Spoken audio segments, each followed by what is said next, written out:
Hello, नमस्कार मित्रों। आज इस व्याख्यान में हम छायावाद की प्रमुख स्तंभों में से एक, छायावाद की प्रमुख कवयित्री महिषी महादेवी वर्मा के व्यक्तित्व और कृतित्व पर विस्तृत चर्चा करेंगे। महादेवी जी का जन्म 26 मार्च 1907 में फर्रुखाबाद जिले के एक कायस्थ परिवार में होली के दिन यानी कि रंगों के पर्व के दिन हुआ था। इनके पिता गोविंद प्रसाद वर्मा भागलपुर कॉलेज में अध्यापक थे और माता हेमरानी देवी बड़े ही धर्मनिष्ठ, पूजा पाठ और धार्मिक अनुष्ठानों में विश्वास रखने वाली थी। परिवार में हमेशा के लिए धार्मिक अनुष्ठानों का माहौल बना रहता था। करीबन 200 वर्षों की प्रतीक्षा के बाद, बड़ी लंबी अवधि के बाद इस परिवार में कन्या रत्न का जन्म हुआ और पूरा परिवार जो है, और खास करके बाबा बांके बिहारी दास अति प्रसन्न थे। कन्या के प्रसव को देवी की कृपा समझकर इन्होंने इसका नाम महादेवी रख लिया। इनकी शादी छोटी उम्र में, करीबन 7 साल की उम्र में 1914 में डॉक्टर स्वरूप नारायण वर्मा से हुई थी। किंतु जब तक पढ़ाई नहीं हुई तब तक महादेवी जी अपने पिता के साथ ही रही।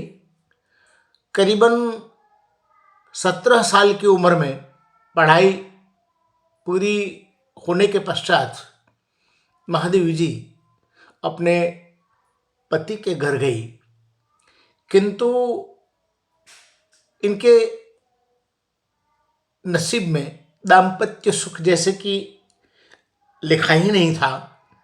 उनकी पति से ज़्यादा बनी नहीं और उनका दाम्पत्य जीवन अच्छा नहीं रहा। वह अपने पिता के घर वापस आई। फिर कभी वह अपने पति के घर नहीं गई। इन्होंने आजीवन सन्यासी व्रत धारण कर लिया। एक बार सन्यासी बनने के लिए किसी आश्रम में भी गई थी, किंतु वहाँ रूढ़िग्रस्त समाज और आश्रम के नियमों का कटु अनुभव होने के पश्चात वह वापस चली आई और फिर आजीवन सन्यासी व्रत धारण कर लिया। महादेवी जी पर भगवान बुद्ध यानी कि बौद्ध संप्रदाय का और बुद्ध के विचारों का, बुद्ध जीवन दर्शन का काफ़ी प्रभाव देखा जाता है। जीवन में दुख ही सब जंजालों का मूल है। इस दुखवाद, जैसे कि महादेवी जी के जीवन में वेदना ही वेदना के जो दर्शन होते हैं, मैं नीर भरी दुख की बदली और वह दीप शिखाशी शांत। तो ये जो करुणता है, पहले ही हम देख चुके हैं कि रंगों के त्योहार पर या रंगों के उत्सव पर पैदा हुई महादेवी जी, जिन्हें रंगों से अधिक आकर्षण था, उसने जीवन भर एक ही रंग अपना लिया, जो जीवन के सारे रंगों की आदिम पृष्ठभूमि का रंग है, यानी कि सफ़ेद रंग। तो कहते हैं महादेवी जी को बचपन से ही कविता के प्रति आकर्षण था और बचपन से ही वो कविता किया करती थी। जब वह करीबन 7-8 साल की थी, तभी उन्होंने अपनी पहली कविता अपने पिताजी को सुनाई थी और उसके बाद निरंतर उनकी यह चेतना जो है वो विकसित होती रही। महादेवी जी के जीवन की करुणता और वेदना यही है कि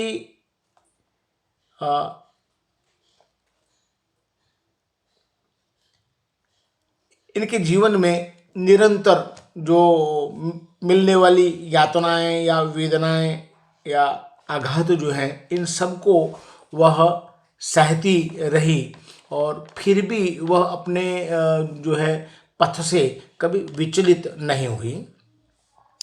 महादेवी जी हिंदी के उन गिने चुने कवियों में से हैं, दिग्गज कवियों में से हैं, जो कविता के साथ साथ चित्रांकन भी करते रहें।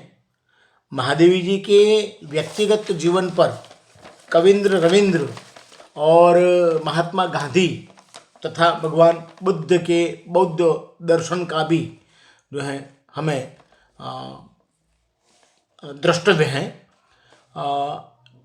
इनकी रचनाओं में भी भगवान बुद्ध का जो जीवन दर्शन दुख जीवन का मूल है, प्रतिबिंबित होता दिखाई देता है। जैसे कि मैंने कहा कि महात्मा गांधी और रविंद्र का प्रभाव भी इन पर जमकर है। इनकी कविताओं में करुणा और वेदना का जो उच्च है वो बुद्ध का ही प्रभाव है। कुछ अपने, कुछ आसपास वालों की पीड़ा से आहत महादेवी को पर्याप्त प्रेरणा मिली। उस समय सत्य के पर्याय बन चुके महात्मा गांधी से महादेवी का समाज सुधारक रूप और स्त्री सशक्तिकरण की प्रेरणा मानता हूँ उन्हें गांधी जी से ही प्राप्त हुई हैं।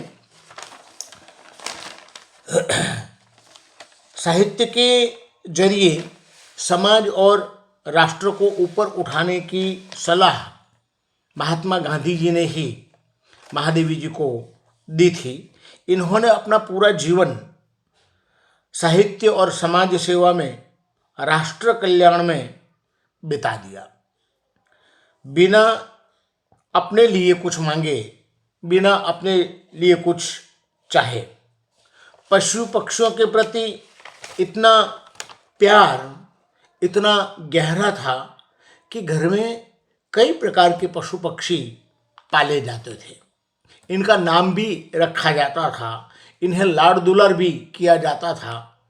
महादेवी की कई रचनाओं के नाम जो हैं इन्हीं अबोध पशु पक्षियों के नाम पर से रखे गए हैं, जैसे गौरा, सोनू, गिल्लू, सोमा इत्यादि इत्यादि। महादेवी जी ने जिससे भी प्रेम किया, जीवन भर यानी कि अंत तक वो निभाया। चाहे वह प्रेम अपनी घनीभूत पीड़ा से उत्पन्न हो, चाहे पर्वतराज हिमालय से हो, चाहे राष्ट्र के प्रति युगबोध के रूप में हो। अपने घर में खिलते गिल्लू, सोना या फ्लोरा से हो, या फिर अपनी प्रिय सखी सुभद्रा कुमारी चौहान से हो। महादेवी जी को जीवन में जहाँ एक और सुभद्रा कुमारी चौहान जैसी अंतरंग सखी मिली, वहाँ दूसरी ओर सूर्यकांत त्रिपाठी निराला और सुमित्रानंदन पंत जैसे दिग्गज कवि भाई भी मिले। जयशंकर प्रसाद जी से भी महादेवी जी उतने ही प्रभावित थी। कहते हैं एक बार वो ट्रेन से कलकत्ता जा रही थी और बनारस से गुजरते हुए उसे एकदम प्रसाद जी की याद आ गई और ये स्मृति इतनी घनीभूत थी कि वह वहीं पर बनारस ही उतर गई और सीधी पहुंची सुंदनी साहू की गली प्रसाद जी के घर। तो ये भी हम देख सकते हैं कि प्रसाद जी का महादेवी जी पर कितना प्रभाव था। महादेवी जी के जीवन में जहाँ तक हम मानते हैं ये जो अंतरंग संबंध जो है महादेवी जी ने अपने जीवन के अंत तक निभाए हैं, वह इनसे जुड़ी रही हैं। एक खास विशेषता ये है महादेवी जी के चरित्र की कि इनके मन को जो भा जाता था उसे वह अपने जीवन का हिस्सा बना देती थी। इसका जिक्र इन्होंने अपनी दो रचनाएं मेरा परिवार और पथ के साथी नामक रचनाओं में किया है। महादेवी जी राजनीतिक क्षेत्र में नेहरू जी के परिवार से अच्छी तरह परिचित थी। इनके अच्छे संबंध थे। नेहरू जी की दो बहनों से इनके अंतरंग मित्रता थी। इंदिरा जी पर भी महादेवी जी का प्रभाव था। स्वयं इंदिरा जी महादेवी जी का आदर करती थी। शांति निकेतन में रविंद्रनाथ टैगोर के कला निकेतन में महादेवी जी से इनका परिचय हुआ था और तब से वह इनकी आदर पात्र बन गई थी। इतने जो है मधुर और निकटवर्ती संबंध होने के बावजूद भी महादेवी जी राजनीति से हमेशा दूर रही है। इन्होंने राजनीति को कभी अपने ऊपर हावी नहीं होने दिया और न तो वह राजनीति के कलमश में घुस पाई है। वह हमेशा राजनीति से अलग और तटस्थ रही है। इसी तटस्थता और आत्मानंद इसके चरित्र की विशेषता है जो महादेवी जी को ऐसी विषम परिस्थितियों में और संकट के समय में, विषाद के समय में भी इन्हें दूर रखती हैं और इनको विचलित नहीं होने देती। महादेवी जी काशी विश्वविद्यालय में थी तब कहते हैं क्रांतिकारियों के संपर्क में थी। इतना ही नहीं, अपने परिसर में क्रांतिकारियों को आंदोलन, स्वाधीनता, भारत की स्वाधीनता के आंदोलन के जो सिपाही हैं क्रांतिकारी, उनको अपने परिसर में जगह दी। वहाँ मीटिंगें भी होती थी किंतु प्रत्यक्ष रूप से वह आंदोलन का कभी कोई हिस्सा नहीं बनी है। कहते हैं जब स्वाधीनता का आंदोलन चला तब काशी विश्वविद्यालय क्रांतिकारियों की शरण स्थली बनी हुई थी। श्रृंखला की कड़ियों में उन्होंने स्त्री शक्ति और स्त्री मुक्ति की बात की है। अपने समय से महादेवी जी इस बिंदु पर सबसे आगे हैं। आज भी स्त्री विमर्श होता है, चर्चाएं होती हैं, परामर्श दिए जाते हैं, किंतु महादेवी जी अपने समय में स्त्री सशक्तिकरण और स्त्री मुक्ति जैसे बिंदुओं पर या विषयों पर वो आगे थी। इसने एक मुहिम चलाई थी स्त्री सशक्तिकरण की और स्त्री की मुक्ति की। इन्होंने साहित्यकारों की और सर्जकों की कल्याण के लिए साहित्य संसद की रचना और स्थापना की, जिससे साहित्यकार स्वस्थ और सुरक्षित रह सके। किंतु दुर्भाग्यवश आगे चलकर कुछ समय के पश्चात ये संस्था जो है उसका जो है क्षय हुआ। महादेवी जी अपने साहित्यिक जीवन में हर चरम बिंदु से जुड़ी 1935 में क्रांतिकारी पत्रिका चांद की संपादिका रही। समाज के साथ साथ साहित्य में महिलाओं की भागीदारी पर इन्होंने बल दिया और उनके पक्ष में रहकर उनकी वकालत भी की। 1933 में पहला कवयित्री सम्मेलन इन्होंने कराया और इस प्रकार इन्होंने कवयित्री सम्मेलन या स्त्री साहित्यकार सम्मेलन की सबसे पहले नींव डाली। प्रयाग विश्वविद्यालय की प्रथम वाइस चांसलर और प्रधानाचार्य भी बनी। 1982 में महादेवी जी को इनके यामा काव्य संग्रह पर 25 अप्रैल 1982 में ज्ञानपीठ पुरस्कार से सम्मानित किया गया। सन 1928 में भारत सरकार ने इनके साहित्य की कद्र करते हुए इन्हें पद्म विभूषण से सम्मानित किया। ऐसे महादेवी जी की जीवन का दीप 11 सितंबर 1987 के दिन इलाहाबाद में बुझ गया।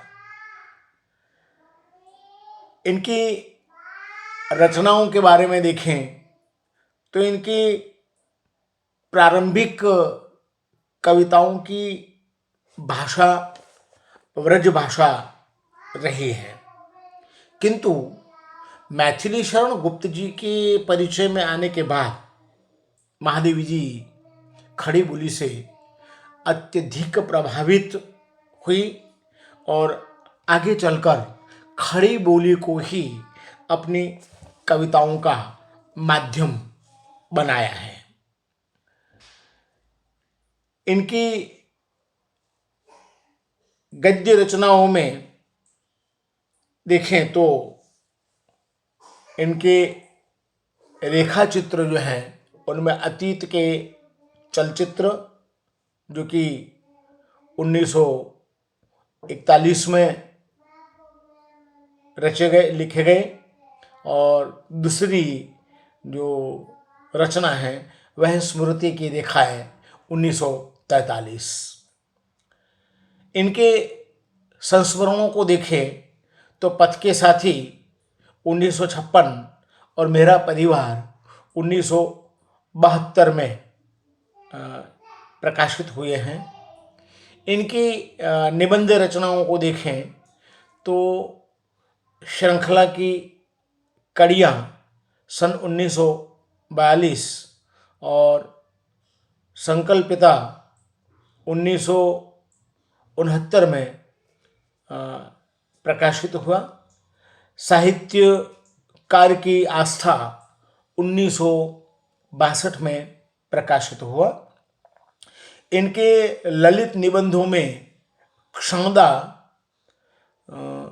1956 में, इनकी कहानी संग्रह को देखें तो गिल्लू, और संपादन कार्य को देखें तो चांद मासिक पत्रिका और साहित्यकार आदि का जो संपादन है इन्होंने किया है। इनके प्रमुख काव्य संग्रहों की बात करें तो इनके प्रमुख काव्य संग्रह जो हैं उसमें 1930 में निहार, 1932 में रश्मि, 1934 में निर्जय, 1936 में सांझ गीत,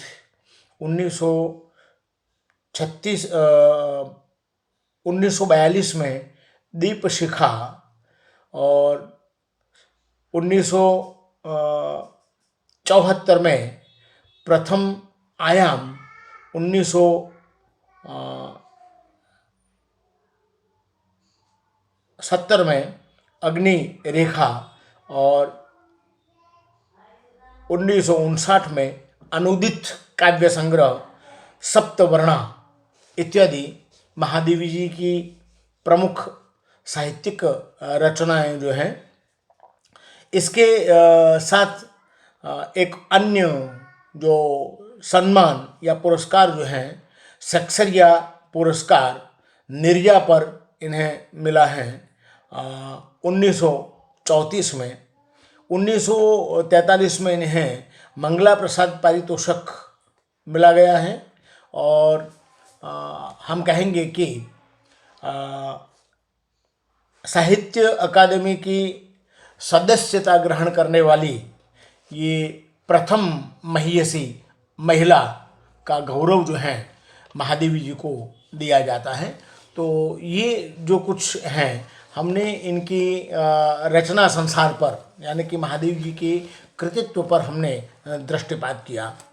कुल मिलाकर कहें तो महादेवी जी छायावादी काव्यधारा की 4 प्रमुख कवियों में से एक हैं, और इनकी कविता की एक प्रमुख विशेषता रहस्यवाद। इनकी रचनाओं में रहस्यवाद के हमें दर्शन होते हैं।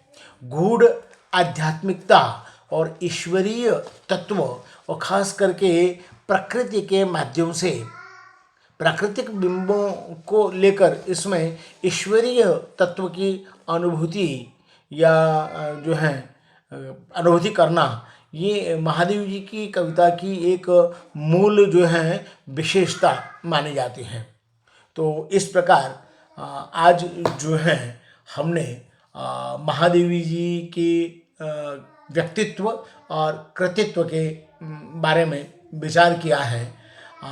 अगले व्याख्यान में हम महादेवी जी की एक महत्वपूर्ण रचना जागो फिर एक बार की चर्चा करेंगे। यहाँ हम विराम लेते हैं। अस्तु। जय भारत।